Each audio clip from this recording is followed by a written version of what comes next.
Aha, country family, how una dey? Una good morning. Shey na afternoon you dey or na evening you dey for wherever you tanda put dey lis ten ing to my voice this moment. I greet una o. Shey the week no dey too stressful and I believe say the week dey productive as well. Alright, na to dey appreciate the almighty God wey don grant us the privilege say make we for see another beautiful weekend in good health and in sound mind. Alright, this one na TinTinNi Tori with Baba Future, the weekend edition, and today na the 6th day of July 2024. Una no forget say na for here we go dey give you the highlight and the summaries of tories of news wey don dey disseminated in the course of the week from Monday go reach Friday even till this very morning. Na for here we go dey disseminate them to you for the weekend edition of TinTinNi Tori with Baba Future. Me, I use this opportunity to dey wish una happy new month. This new month go be a blessed and gracious new month to every one of us. My name never change. My name na Ogunyemi Akimbusayo Baba Future. Plenty informate don dey ground, plenty tories don dey ground o. We go dey highlight everything wey don shele for the week. Of course, e go cover every tories dem wey shele for inside obodo Naija and all over the world. Una sit, get cold water, may we do this one again together. Alright, the first tori wey dey talk about the matter wey shele in the course of the week na im talk say customs don intercept containers wey carry arms worth 13.9 billion naira. May we hear the full tori. The Nigerian Customs Service talk say im operatives don intercept 9 containers wey carry offensive items wey include arms, ammunition, illicit drugs and second-hand clothes wey worth 13.9 billion naira. The Controller General of Nigerian Customs Service, Adewale Adeniyi, bin disclose dis one on Monday wen im bin dey address journalists for Onne Port wey tanda inside Rivers State.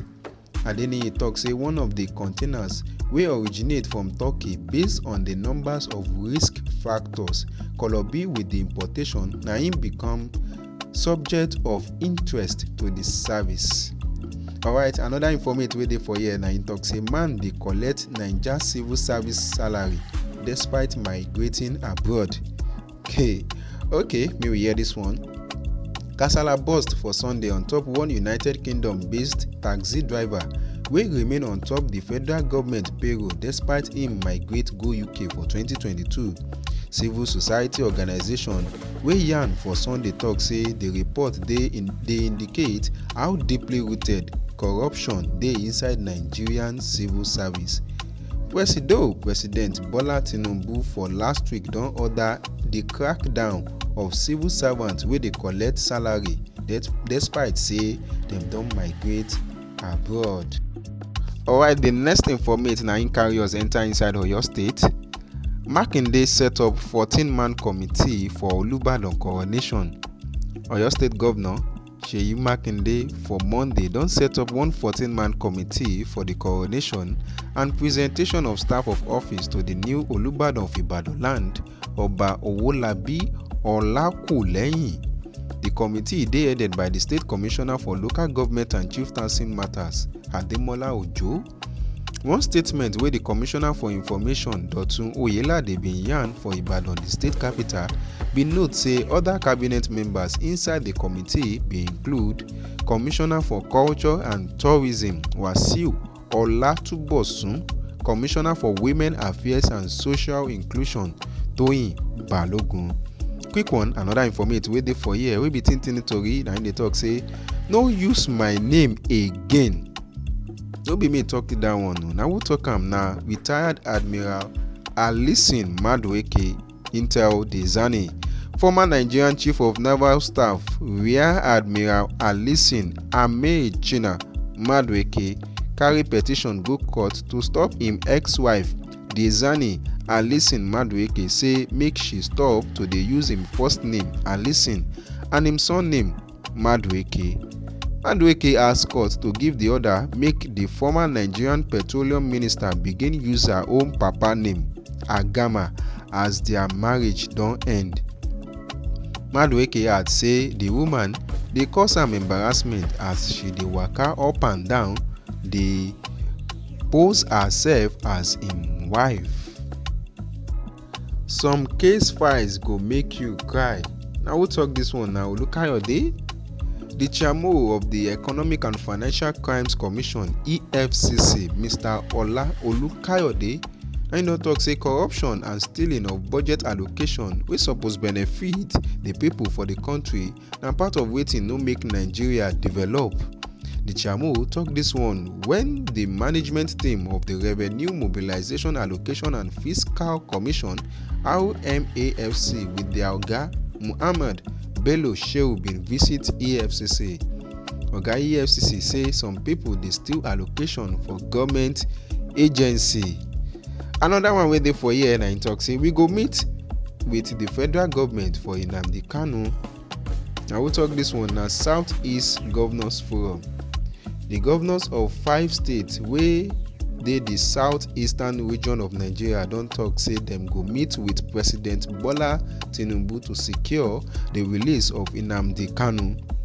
Since the Nigerian government rearrest Nnamdi Kanu for June 2021, insecurity for the eastern part of Nigeria don rise, especially attacks by unknown government on security operatives, and this don affect economic activities for the region. Kanu na the leader of the indigenous people of Biafra (IPOB), a group wey dey agitate for the independence of eastern part of Nigeria to become their own country wey dem call Biafra. Alright, another one wey dey for here may I quickly give you na im dey talk say Opay, Palmpay, Money Point, na im dey don give deadline to POS operators say make dem go register. Opay, Palmpay and Money Point don give dem POS operators deadline to go submit their CAC certificate or make dem account freeze. However, the CAC talk say dem don create one online portal to take help POS operatives register their business without outside help. NLC for Oyo don intervene for Sumau crisis. With the tori of the crisis wey don cause the kpai of one person during one protest wey shele for Sumau Foods Limited for Ibadan on Monday, the Nigerian Labour Congress (NLC) Oyo chapter don intervene. NLC chairman Comrade Kayode Martins wey lead the delegation na im meet with the management and the workforce of the company to take address and calm the kasala wey burst for Thursday for the company. Another TinTinNi Tori wey dey for here na im talk say 10 states dey battle flooding, 21 others dey at risk, federal government yarn. The federal government for Thursday talk say no fewer than 10 states and the Federal Capital Territory Abuja don experience various degrees of flooding or been record casualties as rainfall fall intensify. Alright, for inside sport, this one don carry us enter inside the exciting world of sport. Finidi George appointed as manager of Rivers United. Ogbonge coach Finidi George don get appointment as the new technical manager of Rivers United Football Club. The club announced the appointment of coach Finidi George on Wednesday, the 3rd of July 2024, say he go lead Rivers United for the Nigerian Premier Football League (NPFL) and other tournaments. Another sport story wey dey for here, I talk say Eto chop $200,000 fine. African Football Governing Body don fire Samuel Eto'o, the president of the Cameroonian Football Federation (FECAFOOT), $200,000. The fine na for ethics breach, but the match fixing matter, dem say dem no get enough evidence to take pursue the charge. Alright, now with that tori we go dey draw curtain on top TinTinNi Tori with Baba Future, the weekend edition. I believe say you don dey informed already, and una no forget say another one go dey come next week weekend. Una no miss this one o. My name never change. My name na Ogunyemi Akimbusayo. Una bye bye you.